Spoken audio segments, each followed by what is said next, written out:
Top loss. Yeah, ano eh. Si Kentoy kasi, ito yung may kasalanan. Ay, thank you. Thank you din, ha?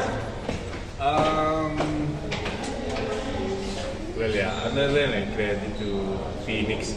Maganda yung game plan nila today. We were surprised actually. Yes, medyo mataas na rin yung ano namin eh. Medyo nasa taas na rin kami. So, back down to earth now. And it was one loss. Siguro medyo okay na rin na-experience namin yun ngayon. Kasi 5 yun namin. 5-1 na ngayon. And back to the drawing board na ulit. At least na-feel namin na hindi laging panalo. But it was a great game for us also today, even until the last second. Bumaban yung team. So we were proud despite the loss. Told the guys to keep our heads up. Quick turnaround, another game on Friday. Big game against Eastern. Mabigat yung team na yan. So can't really dwell on this game. Focus siguro until midnight pwede. But come tomorrow, focus kami sa East. Anyway, it's just one loss. Tingin mo yung game nyo sa Eastern, gauge yun kung tingin nyo kung saan yung gusto makapunta doon magkano? Oh, definitely. Kasi siya eh, one of the top teams eh. Talagang nakita naman natin yung Eastern, malakas eh. Siguro yun yung magdi-dictate din kung nasan kami talaga ngayon. Dahil we had 5 straight wins and then lost one and then going up against Eastern. Pangalawa sila.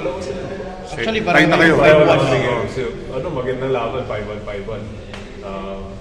Tapos siguro magandang momentum din yun sa amin dahil ang haba ng pahinga namin eh. Parang January 8 na yung next game namin from December 20. Tapos January, so medyo mahaba-habang yun.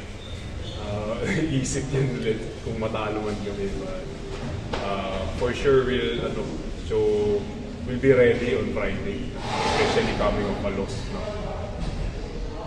Speaking of loss, kasi parang Arvin, past seasons or conferences, parang si Northport kasi may instances na solid starts, nagkakaroon ng streak, tapos pag natatalo sunod-sunod. So, paano nyo lang i-approach to ngayon?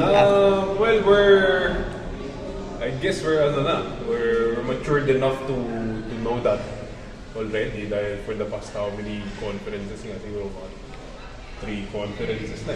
Simula nung na-draft namin sila Fran, yung rookie year nila, ganun na yung lagi nangyayari.